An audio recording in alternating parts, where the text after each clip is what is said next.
Un agradecimiento especial, por supuesto, al embajador Sam Brownback, mi querido amigo, a Katrina Lantos Sweat, Peter Burns y otros líderes de fe, funcionarios del gobierno y, por supuesto, a muchos sobrevivientes de la persecución religiosa. Gracias a todos por reunirse y participar en esta cumbre, que trata sobre un tema cuya importancia, desafortunadamente, crece con cada momento que pasa. Y espero que nuestra nueva administración pueda ayudar.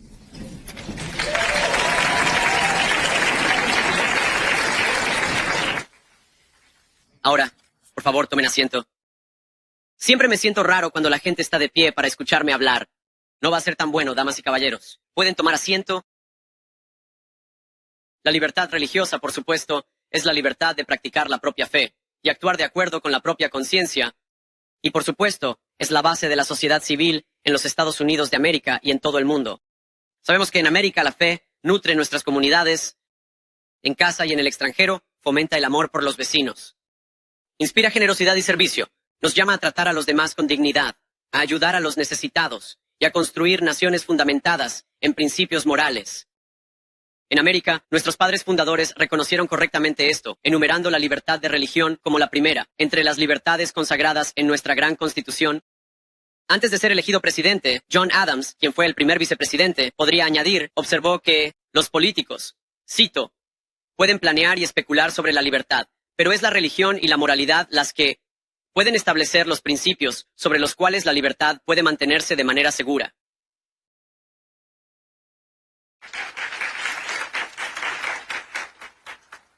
Ahora, por supuesto, esa es una lección importante para cualquier legislador en esta sala, pero para todos nosotros en esta sala. Pero estoy aquí esta mañana, en parte para reflexionar no solo sobre las palabras de nuestros fundadores, pero especialmente sobre aquellos de sus propios precursores intelectuales, los padres de la Iglesia del cristianismo clásico, a los cuales debemos la misma noción de libertad religiosa. Y sé que tenemos personas de todas las fes aquí, pero creo que es una ilusión de la sociedad moderna pensar que la libertad religiosa es un concepto liberal, cuando sabemos que la libertad religiosa fluye de conceptos centrales a la fe cristiana, en particular el libre albedrío de los seres humanos y la dignidad esencial de todos los pueblos. Encontramos sus principios fundamentales en los propios evangelios, con la famosa instrucción cristiana de dar a César lo que es de César y a Dios lo que es de Dios. Los primeros cristianos, por supuesto, sufrieron mucho, y desafortunadamente, muchos cristianos todavía sufren hoy a manos del poder estatal opresor. Pesaba mucho sobre los primeros teólogos y apologistas de la Iglesia.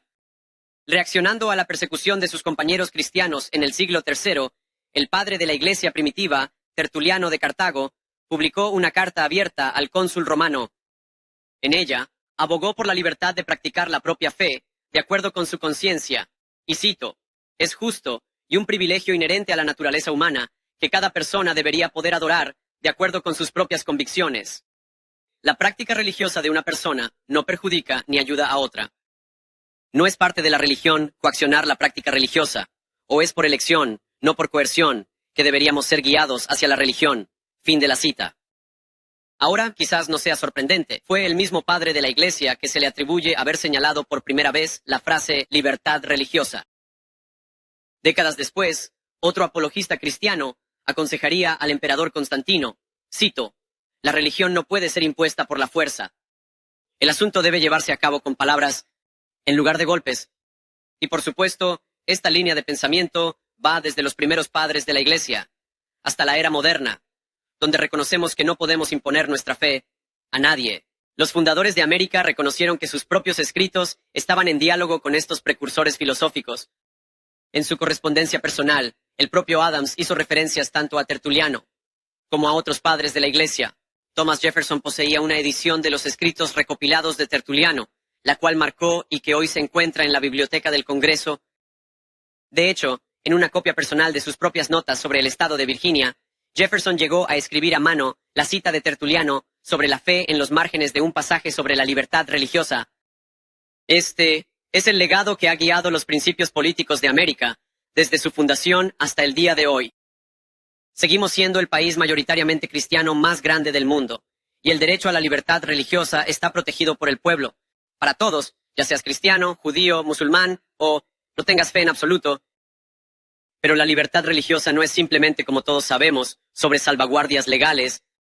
También se trata de fomentar una cultura en la que la fe pueda prosperar. para que hombres y mujeres puedan apreciar y respetar plenamente los derechos otorgados por Dios a sus conciudadanos. Porque una de las maravillosas y aparentes paradojas de la religión es que, al conectarnos con lo sagrado y con lo universal, profundiza nuestro compromiso con lo particular, con nuestros vecinos, con nuestras obligaciones hacia los demás, a las comunidades individuales que todos nosotros llamamos hogar. Sé que muchos de ustedes vinieron de todas partes de nuestro país, y sé que muchos de ustedes saben que vengo de una parte pobre de nuestro país, y al crecer mi familia y yo éramos cristianos, pero no íbamos a la iglesia regularmente.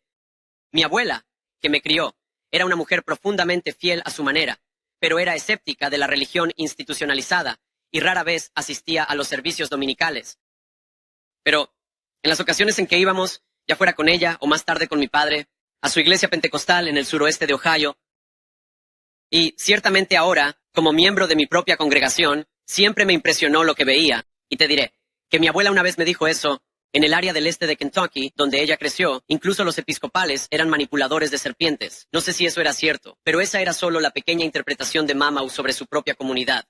Pero piénsalo, la iglesia era un lugar, y sigue siendo así, donde personas de diferentes razas, diferentes orígenes, diferentes estilos de vida, se unieron en compromiso con sus comunidades compartidas, y por supuesto, en compromiso con su Dios.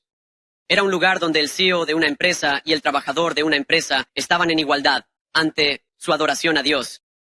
Era un lugar donde la gente se unía, no solo en los bancos, sino en actos de servicio, en viajes misioneros, campañas de caridad y al apoyarse mutuamente, en tiempos de enfermedad o duelo, o por supuesto, en celebración de nueva vida. ¿No son estos los tipos de lazos y virtudes que los legisladores de hoy deberían esforzarse por cultivar? Bueno, me complace decir que ciertamente lo fueron en la primera administración de Trump, y lo serán aún más en la segunda administración de Trump.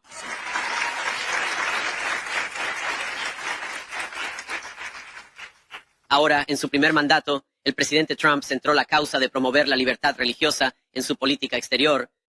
En China, en toda Europa y a lo largo de África y el Medio Oriente, la primera administración de Trump tomó medidas críticas para proteger los derechos de los fieles, ya fuera rescatando a pastores que eran perseguidos por regímenes extranjeros, o brindando ayuda a los yazidíes, cristianos y otras comunidades de fe que enfrentaban el terror genocida de ISIS. Y en su política nacional, el primer mandato del presidente Trump marcó un nuevo punto álgido para los estadounidenses religiosos. Tomó medidas decisivas para defender la libertad religiosa, combatir el antisemitismo y preservar los derechos de conciencia de los trabajadores de hospitales y ministerios basados en la fe, mientras brindaban atención a sus compatriotas estadounidenses, y para eliminar barreras para que las organizaciones religiosas y las empresas puedan contratar con el gobierno federal. No deberías tener que dejar tu fe en la puerta del gobierno de su pueblo, y bajo el liderazgo del presidente Trump, no tendrás que hacerlo.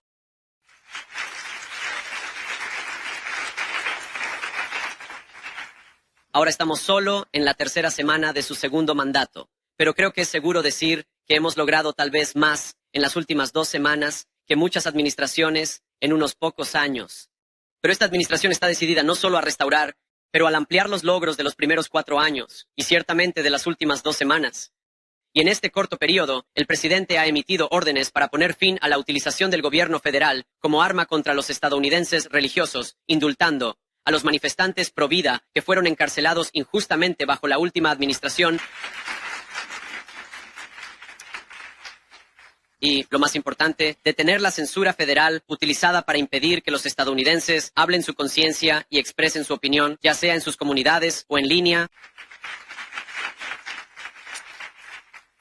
Ahora, nuestra administración cree que debemos defender la libertad religiosa, no solo como un principio legal, por importante que sea, sino como una realidad vivida, tanto dentro de nuestras propias fronteras como especialmente fuera de ellas. En los últimos años, con demasiada frecuencia, el compromiso internacional de nuestra nación en cuestiones de libertad religiosa ha sido corrompido y distorsionado hasta el punto de la absurdidad. Piénsalo, ¿cómo llegó América al punto en que estamos enviando cientos de miles de dólares de los contribuyentes al extranjero, a ONG que están dedicadas a difundir el ateísmo por todo el mundo? Eso no es lo que parece el liderazgo en la protección de los derechos de los fieles. Y termina, con esta administración.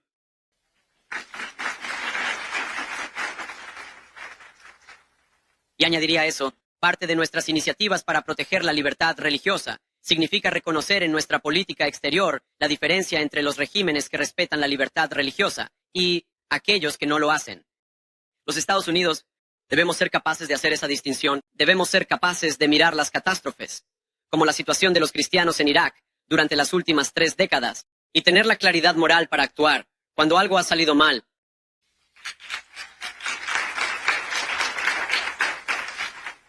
Ahora, esta administración está lista para hacerlo, y afortunadamente, el presidente Trump eligió nominar a un secretario de Estado, uno de mis queridos amigos y creo, uno de los grandes campeones vivos de la libertad religiosa en todo el mundo, una persona cuya dedicación a la libertad religiosa proviene de su fe, de la misma manera que la mía, y eso es grandioso. El secretario de Estado, Marco Rubio, fue confirmado 99-0 por el Senado.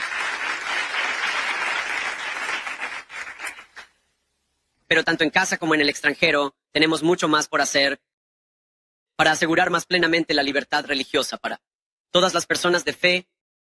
Estoy agradecido por el arduo trabajo que todos en esta sala han dedicado a ese esfuerzo. Rezo para que juntos podamos proteger mejor la dignidad de todos los pueblos, así como los derechos de todos los creyentes a practicar su fe de acuerdo con los dictados de su conciencia. Así que gracias a todos por su trabajo en la preservación de la libertad religiosa. Gracias por salvaguardar los derechos de las comunidades de fe en todo el mundo.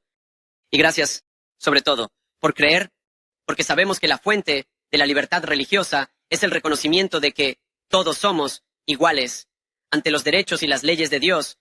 Y ese principio nos guiará en los años venideros. Dios los bendiga a todos. Gracias por tenerme.